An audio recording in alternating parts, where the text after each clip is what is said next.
In the sun-drenched summer of 1999, in the sleepy, idyllic town of Harmony Creek, 3 small children vanished from the Sunny Smiles Daycare without a trace. 6-year-old Leo, a boy with a wild thatch of brown hair and a love for toy cars, and 5-year-old twins Sarah and Emily, inseparable sisters with matching silver lockets and bright, curious eyes. One moment they were playing in the daycare's fenced-in sandbox under the watchful eye of the afternoon sun, and the next they were gone. The gate was unlatched but undamaged. There were no witnesses, no signs of a struggle, no ransom note. Just a chilling, inexplicable silence where laughter had been moments before. The initial investigation was a frantic, desperate whirlwind of activity that quickly spun itself into exhaustion. Hundreds of volunteers combed the dense woods bordering the daycare, their hopeful calls echoing through the trees until they were hoarse. The local police department, aided by state troopers, chased down every lead, interviewing distraught parents, puzzled staff, and concerned neighbors. The prevailing theory, born of desperation and a lack of any other evidence, was that the children had somehow slipped out of the gate and wandered into the vast, unforgiving forest, succumbing to the elements. But no trace of them, not a shoe, not a thread of clothing, was ever found. The case grew cold, freezing into a local legend, a cautionary tale whispered by parents for a generation. The Sunny Smiles Daycare closed its doors, the building left to rot like a monument to a shared, unspoken grief. The files were boxed up, the parents' agony hardened into a quiet, permanent ache, and Harmony Creek tried, unsuccessfully, to forget. But 25 years later, in the sterile, climate-controlled silence of a forgotten FBI evidence warehouse in Virginia, a discovery was made that would send a seismic shockwave back through time. A junior agent named Miller, tasked with the mind-numbing job of auditing decades-old evidence from decommissioned field offices, stumbled upon a crate that wasn't on his inventory list. It was sealed with brittle, yellowed tape, its label cryptic, HC 99-3J. Following protocol, he pried it open. The air inside smelled of dust and faded childhood. Nestled in tissue paper were 3 small, colorful lunchboxes, one decorated with spaceships, the other 2 with identical cartoon ponies. Alongside them lay a single child's sneaker, its laces still tied in a clumsy knot, and a small, tarnished silver locket, refusing to open. It was a heartbreaking time capsule. But as Miller cataloged the items, he found something else, something that instantly felt alien among the innocent relics. At the bottom of the box, half hidden beneath a fold of the tissue paper, was a single, ornate gold cufflink. It was heavy, exquisitely crafted, and bore a unique, stylized insignia, a sharp, elegant T. It was an object of wealth and power, completely at odds with the humble contents of the box. Miller knew, with a certainty that made the hair on his arms stand up, that this was not just a mislabeled box. It was a key. He made the call, and the dormant case of the 3 missing children from Harmony Creek was ripped from its cold slumber and thrown onto the desk of Special Agent Kiera Vansen, an investigator who didn't believe in ghosts, but who hunted the monsters that created them. Special Agent Kiera Vansen's office at Daycare was an island of controlled chaos. Walls were papered with maps, timelines, and the faces of the missing and the dead. She was a woman who lived more in the past than the present, sifting through the cold, hard ashes of other people's tragedies in search of a spark of truth. When the Harmony Creek file landed on her desk, it felt different. It wasn't just cold, it was frozen solid, a block of pure, unadulterated mystery. The file itself was tragically thin, a testament to the utter lack of leads in 1999. It contained the initial panicked reports, the fruitless search grids of the Harmony Creek woods, and a few dozen witness statements that all said the same thing. They saw nothing. The official conclusion was a shrug, a probable wandering off, a tragic accident with no bodies to confirm it. Vansen read through it twice, her frustration mounting. It was a textbook case of a failed investigation, where a plausible but unproven theory was accepted because the alternative was too difficult to confront. Then, she turned her attention to the evidence box itself. The contents were laid out on a sterile blue cloth on her table. The spaceship lunchbox belonging to Leo, the matching pony lunchboxes of Sarah and Emily, the single white sneaker. Vansen picked up the tarnished silver locket with a gloved hand. It was one of the twins, but which one? It felt impossibly light, a vessel of memory. Her gaze drifted to the final item, the anomaly, the gold cufflink. It was the only thing in the box that spoke of an adult presence. It was bespoke, the kind of accessory a man of significant means would wear. The stylized T was not a common brand mark, It was personal, a signature. Why was it here? And more importantly, why was this entire box separated from the main case evidence, which was still filed away in a county records office in Harmony Creek?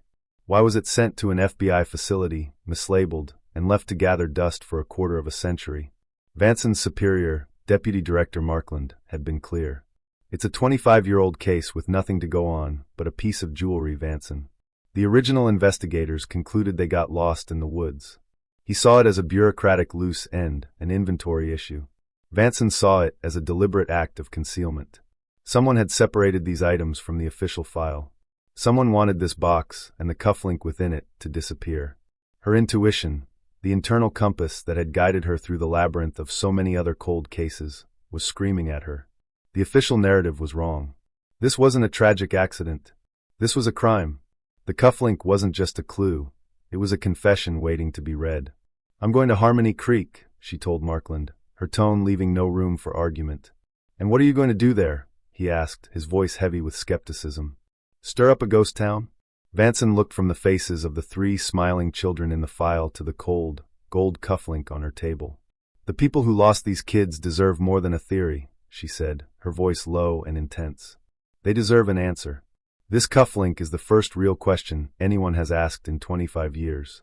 I'm going to find the person who has to answer for it." She packed a small bag, but her most important tools were the ones she already carried. A relentless persistence, a deep-seated empathy for the forgotten, and the unshakable gut feeling that the monster of Harmony Creek hadn't been the wilderness, but a man who wore gold cufflinks. Harmony Creek had tried to move on, but deep wounds leave scars on the landscape. As Agent Vansen drove into town, she saw new strip malls and modern housing developments built over old farmland, but the town center still held the quiet, watchful air of a place that had collectively lost its innocence. The name Harmony Creek now felt like a cruel irony. Her first stop was the county sheriff's office. Sheriff Brody was a man in his late 50s with a weary face that seemed to carry the weight of the town's history. He'd been a rookie deputy in 1999, a young man swept up in the frantic, hopeless search. "The FBI," he said, leaning back in his creaky office chair, his eyes sizing her up. "After all this time, what could you possibly have found?" Vansen didn't show him the cufflink. Not yet. She wanted to gauge the local temperature first. "We're reviewing cold cases with new forensic capabilities," she said, a partial truth. "I'm starting from the beginning. Tell me about the investigation." Brody sighed, a sound that seemed to come from deep in his soul. "It was chaos. We were a small department, overwhelmed. The whole town was either a search party or a suspect. We followed the evidence, what little there was. The gate was open. The woods were right there. It's a tragic story, Agent, but it's not a complicated one. Kids wander." Vansen felt a familiar wall go up. He was reciting the official history, the comforting narrative the town had settled on to make peace with the unthinkable. "No other theories were seriously considered?" she pressed. "A kidnapping? From a fenced yard in broad daylight with no witnesses?" Brody scoffed, though there was no humor in it. "No ransom note?" "We looked at the parents, the staff, the usual suspects. Nothing. It just didn't fit. The woods fit." Vansen left the sheriff's office feeling the chill of that 25-year-old conclusion.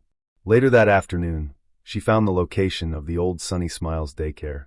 The building was still there, a derelict skeleton sagging behind a rusty chain-link fence. Weeds choked the yard where the sandbox used to be. The cheerful, smiling sun painted on the facade had faded and peeled, its grin now looking like a grotesque grimace. Vansen slipped through a gap in the fence, her feet crunching on dry leaves and broken glass. The air was thick with decay and neglect. She stood in the center of the yard, closing her eyes, trying to picture it. 3 small children. The hum of a summer afternoon. The feeling of being safe. And then what? A friendly voice? A lure? A swift, silent abduction? The wandering off theory felt flimsy and absurd as she stood there. The fence was too high for a 5-year-old to climb easily, and the latch, while simple, wasn't something 3 kids would likely manipulate in unison to make a coordinated escape. No, this place felt like a stage, the scene of a meticulously planned performance. Her final appointments of the day were with the families. She started with Leo's father, Mr. Gable, an elderly man living in a small, obsessively neat house. Photos of Leo were everywhere, a smiling, gap-toothed boy forever frozen at age 6. He clasped Vansen's hand with a frail, trembling grip. "You found something," he whispered, his eyes wide with a terrifying, fragile hope. Vansen had to be careful. We have a new lead, a small one. It's allowed us to reopen the case. She couldn't give him false hope, but she couldn't extinguish the first flicker he'd felt in decades. The meeting with Sarah and Emily's mother, Jessica, was different. The hope in her had long ago curdled into a hard, brittle anger. She lived in the same house she had in 1999, but it felt hollowed out. "Another one," she said, her arms crossed tightly over her chest. "Every few years a new detective or a reporter comes by, asking the same questions, promising to look into it. And then you all disappear just like they did." "This is different," Vansen said quietly. "I'm with the FBI's cold case unit. We have evidence the original investigators never saw." Jessica's cynical facade wavered for a second. "What evidence?" Vansen decided to take a small risk. "An object was recovered that suggests an unknown adult was at the daycare." As Vansen spoke, Jessica's eyes unfocused, drifting back through time. "There were people who would visit," she said, her voice barely a whisper. "Donations, community outreach. There was one man in particular, very wealthy. The kids loved him. He'd bring expensive toys. Said he was a benefactor." Vansen's senses went on high alert. "Do you remember his name?" Jessica paused, searching her memory. "Thorne," she said finally. "Marcus Thorne." The name Marcus Thorne echoed in Vansen's mind. It felt significant, a solid shape in the fog of the past. Back in her drab motel room, which she had converted into a makeshift incident room, she ran the name. The results flooded her screen. Marcus Thorne was no longer just a local, wealthy benefactor. He was a titan, the founder and chairman of the Thorne Foundation for Children's Welfare, a global nonprofit celebrated for its work in building schools, orphanages, and pediatric hospitals in developing nations. He was a celebrated philanthropist, a darling of the media, a man who regularly appeared on lists of the world's most influential people. His public persona was impeccable, a secular saint dedicated to the very cause that had been so brutally violated in his old hometown. It was the perfect cover. Vansen pulled out the evidence bag containing the cufflink. The ornate T seemed to mock her from within its plastic prison. She pulled up the Thorne Foundation's logo. It was a globe held in two gentle hands. But then she dug deeper, into the parent corporation, Thorne Industries, the source of his immense wealth. And there it was.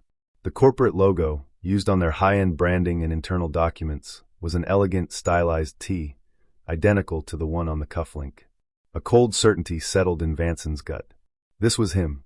She immediately dove back into the scanned copies of the original 1999 case file, her eyes scanning for his name. She found it, a single page, a supplementary witness statement. Marcus Thorne, interviewed by phone a week after the disappearances. He was listed as a community contact and daycare patron.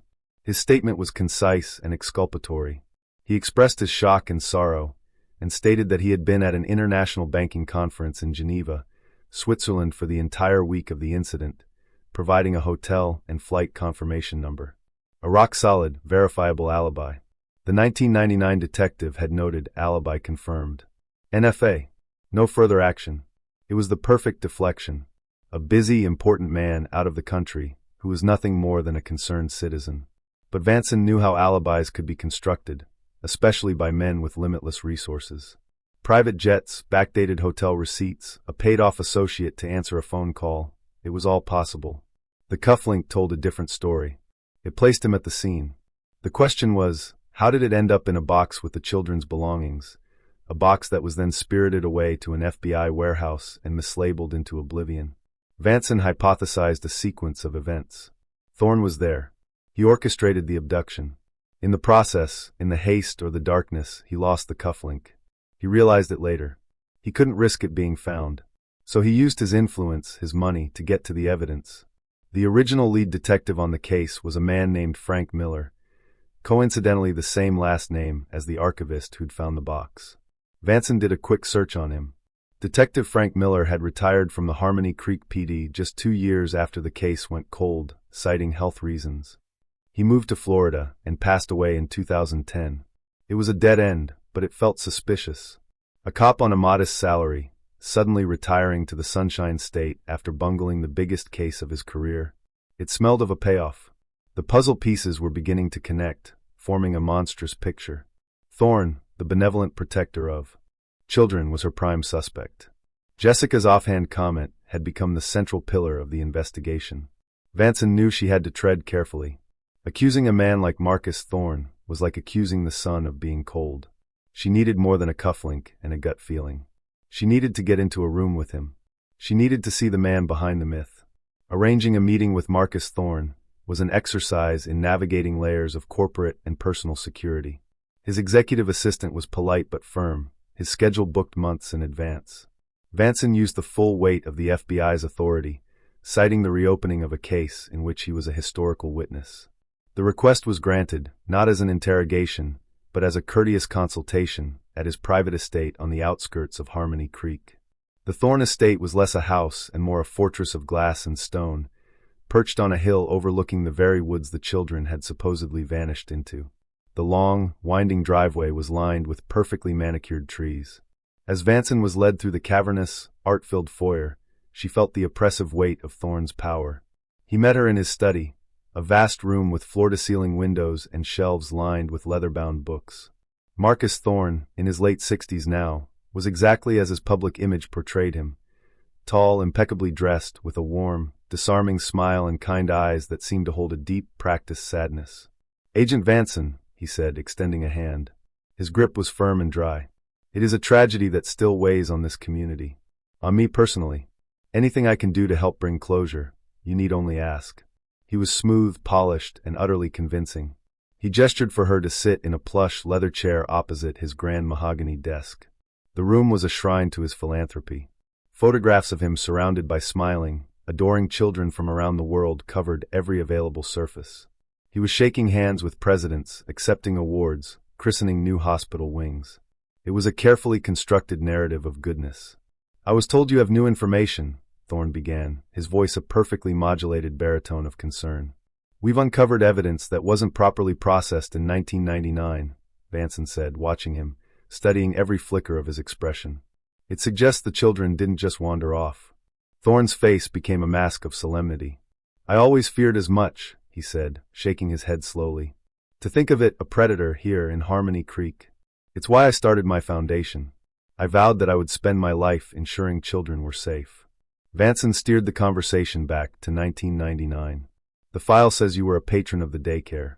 That you visited." "Yes, of course," he replied without hesitation. "I believe in investing in my own community. Sunny Smiles was a wonderful little place. I'd drop by with books, toys. Getting to see their happy faces, it was a joy. And the week they disappeared," Vansen continued, her tone even, "the file says you were in Geneva." "That's correct," he said, his gaze unwavering. "A banking conference. I remember hearing the news when I returned. I was devastated, utterly helpless." He recounted the details of his trip with practiced ease. It was a flawless performance. Vansen knew she wouldn't break him with direct questions. As the interview wound down, she employed a simple, age-old trick. Standing to leave, she accidentally let her heavy-duty FBI pen slip from her grasp. It rolled under the edge of his massive desk. "Oh, clumsy of me," she said, bending down to retrieve it. The angle gave her a clear view of the space beneath the desk and to the side, a corner of the room she hadn't been able to see clearly from her chair. There, against the wall, was a glass display case filled with personal mementos, university rings, commemorative medals, antique coins. And on the top shelf, sitting alone on a velvet cushion, was a single gold cufflink. It was the twin to the one in her evidence bag. The other was conspicuously missing. A jolt, cold and electric, shot through Vansen. She held her breath, her eyes locked on the object for a fraction of a second before retrieving her pen and straightening up. She forced her expression to remain neutral, a mask of professional courtesy. Thorne was smiling his benign, philanthropic smile, completely oblivious. "Thank you for your time, Mr. Thorne," Vansen said, her voice steady despite the adrenaline coursing through her veins. "You've been very helpful." He walked her to the door of the study. "Please, Agent," he said, placing a hand gently on her shoulder, a gesture of paternalistic concern. "Find who did this. For those children. For all of us." The touch of his hand felt like ice. As Vansen walked back down the long, silent driveway, the sun glinting off the windows of the fortress-like house, she knew she had just shaken hands with a monster. The drive back to the motel was a blur. Kiera Vansen's mind was a maelstrom of adrenaline and ice-cold certainty. The cufflink in the display case was the visual confirmation she desperately needed. It wasn't just a theory anymore. It was a tangible link. Thorne had lied. His entire persona was a lie. Her first call was to her unit chief at Quantico. "I need a full workup on Marcus Thorne," she said, her voice tight with urgency. Financials, communications, and most importantly, a deep forensic dive into his alibi from June 1999. "I don't care that it was 25 years ago. I want flight manifests, private and commercial. I want hotel records, credit card receipts, telephone logs. I want to know if he was really in Geneva or if he just made it look that way." The request was met with predictable resistance. Thorne's influence was legendary, but Vansen's conviction was absolute. "He has a matching cufflink to the one in the evidence box. He kept it as a trophy. I saw it myself." That was enough. The full resources of the behavioral analysis unit were now aimed squarely at Marcus Thorne. While the team at Quantico began dissecting Thorne's past, Vansen turned her attention to the local loose ends. The first was the owner of the Sunny Smiles Daycare, a woman named Eleanor Vance. Vansen found her in a quiet, upscale nursing home an hour's drive from Harmony Creek. Eleanor was frail, her memory clouded by age, but her eyes sharpened when Vansen mentioned the daycare. She spoke of the disappearance as the event that had shattered her life. Vansen gently guided the conversation to Marcus Thorne. "Oh, Mr. Thorne," Eleanor said, a flicker of something unreadable in her eyes. "He was so kind. A true gentleman. He donated a lot of money." Vansen asked. "Yes, toys, books, and later, after we had to close, he was so generous. He gave me a substantial amount of money. He said it was to help me with my early retirement, since the tragedy had ruined my business." The words hung in the air. A charitable gift or a hush money payment. Vansen knew which one she believed. "Did you ever find it strange?" Vansen pressed. "His level of interest?" Eleanor hesitated, wringing her hands in her lap. He liked to watch the children play. He said it brought him peace. I thought it was sweet at the time. Now," her voice trailed off, the sweet memory now tainted by a sinister new possibility. Next on Vansen's list was the corrupt detective Frank Miller. Though he was dead, his actions in 1999 could still speak. Vansen put in a request for Miller's sealed internal affairs file. From the Harmony Creek PD, Sheriff Brody, now seeing the momentum of a serious federal investigation, reluctantly complied. The file was revealing. Miller had been suspected of taking bribes in a handful of local cases, but nothing was ever proven. He lived beyond his means, and his sudden retirement and move to a waterfront property in Florida on a modest police pension had raised red flags that were never followed up on. The timeline was damning. The informal investigation into Miller's finances began just 6 months after the daycare case went cold. Vansen constructed the sequence in her mind. Thorne abducts the children, accidentally leaving behind a cufflink. He realizes his mistake. He can't risk a competent investigation turning it up. So he approaches the lead detective, a man already known to be dirty. He offers Miller a sum of money large enough to guarantee his retirement in paradise. In return, Miller bungles the investigation, pushes the lost in the woods theory, and most crucially, removes the single most dangerous piece of evidence, the box with the cufflink, from the local chain of custody. He likely falsified a transfer record, sending it to a federal warehouse under a bogus case number, where he knew it would be lost in the bureaucratic void. It was a brilliant, cynical move. It had worked perfectly for 25 years, until a diligent archivist opened the wrong crate. The pieces were all there, a dark mosaic of power, corruption, and evil hiding behind a mask of benevolence. All Vansen needed now was the final, irrefutable piece of evidence to shatter Thorne's carefully constructed world. She was waiting for the call from Quantico, the one that would tell her his alibi was a house of cards. The call came at 2 a.m. Vansen snatched the phone from the bedside table, her heart pounding. It was the lead analyst from Quantico. "You were right, Agent Vansen," the voice on the other end said, sharp with excitement. "Thorne's alibi is a ghost." The team had torn it apart, piece by digital piece. The Geneva hotel confirmation had been booked but canceled a week prior. The commercial flight record was a fabrication, the ticket number invalid. But the real breakthrough came from digging into the financials of a shell corporation owned by Thorne Industries.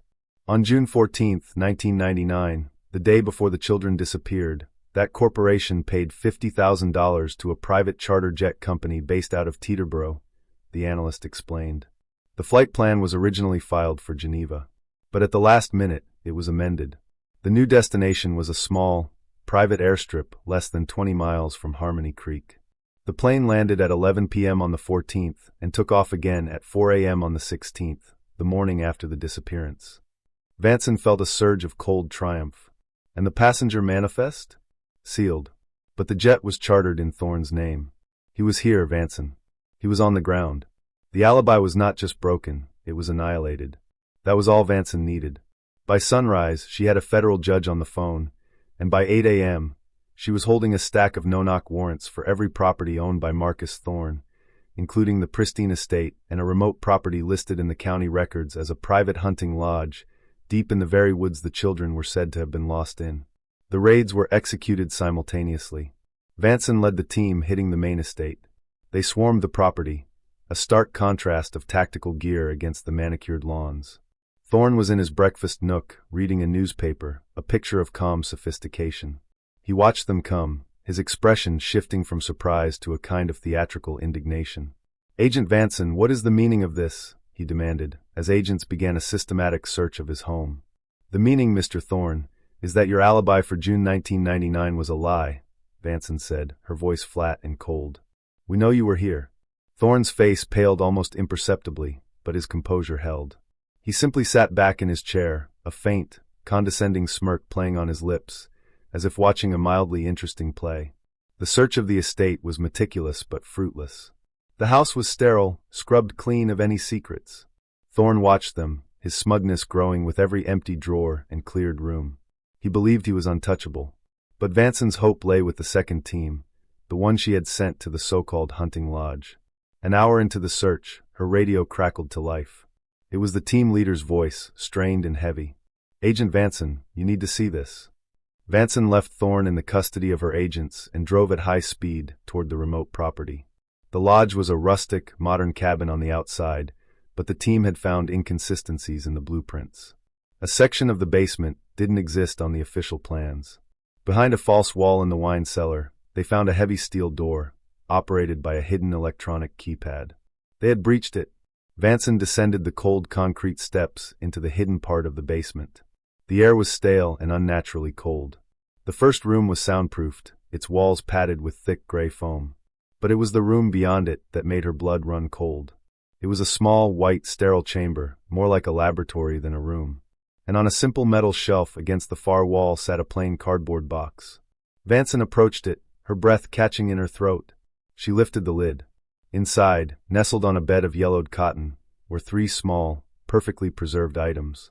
A faded pink hair ribbon, a small die-cast red toy car, and a miniature one-eyed teddy bear. They weren't just objects. They were trophies, the final, damning pieces of his collection. Marcus Thorne was brought to a sterile, gray interrogation room at the FBI's temporary command post in Harmony Creek. The tailored suit was gone, replaced by a standard-issue jumpsuit. The mask of the philanthropist had finally been stripped away, but it was replaced by something far more chilling, a wall of absolute indifference. He sat across the metal table from Vansen, his hands cuffed, his expression a mixture of contempt and clinical detachment. The condescending smirk was gone, but there was no fear in his eyes. Only a profound, unnerving emptiness. Vansen placed a single evidence bag on the table between them. Inside was the faded pink hair ribbon. Thorne glanced at it, his expression unchanging. "We found them, Thorne," Vansen began, her voice low and steady. "The trophies. In the basement of your lodge. We found the soundproofed room. We know you built it." Thorne remained silent, his gaze fixed on a point on the wall just over her shoulder. Vansen continued, laying out the architecture of his crime with methodical precision. "We have the flight records from the private jet. We know you flew into the airstrip outside town the night before they were taken. Your Geneva alibi is gone. We have the financial records showing the payment to Eleanor Vance, the daycare owner, to buy her silence. We have the internal affairs file on Detective Frank Miller, the man you paid to lose the evidence box with your cufflink in it." She paused, letting the weight of the evidence settle in the silent room. "It's over. We have everything." Thorne finally shifted his gaze, his eyes meeting hers for the first time. A faint, almost imperceptible smile touched his lips. It was not a smile of amusement, but of superiority. "You have a collection of circumstantial evidence, Agent," he said, his voice a calm, even monotone. "A retired cop, a payment you interpret as a bribe, a flight. You have nothing that directly connects me to those children. He was arrogant, confident in the layers of protection he had built around himself for a quarter of a century. He believed he could still beat it. Vansen knew that logic and evidence wouldn't break him. He was a psychopath, immune to pressure and moral reasoning. She had to find a different way in. She leaned forward, her voice dropping to an intense, almost intimate whisper. It was intuition over logic, a pure gut play. "You're right," she said, surprising him. "It is circumstantial. But I'm not interested in the evidence anymore. I'm interested in the why. All of it, the foundation, the speeches, the photo ops with smiling children. It's the most elaborate, brilliant cover I've ever seen. A performance to hide the monster. But why? Why them? Why Leo, Sarah, and Emily? What was so special about those three?" She had struck a nerve. The question wasn't about the crime. It was about his psychology, his motivation. It was a challenge to his ego. For a long moment, Thorne stared at her, the mask of indifference beginning to crack. A flicker of something, pride, a desire to explain his genius, appeared in his cold eyes.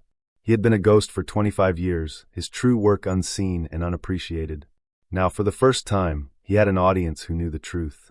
And the narcissist within him could not resist the urge to take a bow. A slow, chilling smile spread across Marcus Thorne's face. It was the smile of a showman about to reveal his greatest trick. "You have no idea, do you?" he said, his voice smooth and devoid of any emotion save for a cold, intellectual pride. "You think this was some sordid, violent crime. You've been picturing a monster hiding in the woods. Your imagination is so pedestrian, Agent." He leaned forward, the clink of his handcuffs echoing in the silent room. "I didn't harm those children. I saved them." Vansen sat perfectly still, letting him talk. This was it. The confession. "Harm is a relative term," she said, her voice ablade. "You stole their lives." "I elevated them," Thorne corrected her, his eyes gleaming with messianic fervor. "I am a connoisseur of potential. I see value where others see only screaming, messy toddlers." In Harmony Creek, those children faced a future of mediocrity. A small town, a public school education, a mundane life. They were raw material of the highest quality. Bright, healthy, beautiful. Wasted here. He spoke not with the rage of a killer, but with the dispassionate logic of a collector explaining his acquisitions. "My true life's work isn't building schools. It's curation. I run a private, highly exclusive adoption service for clients who are discerning. Wealthy, powerful individuals across the globe who cannot have children of their own and who demand the very best. I provide them with a priceless gift.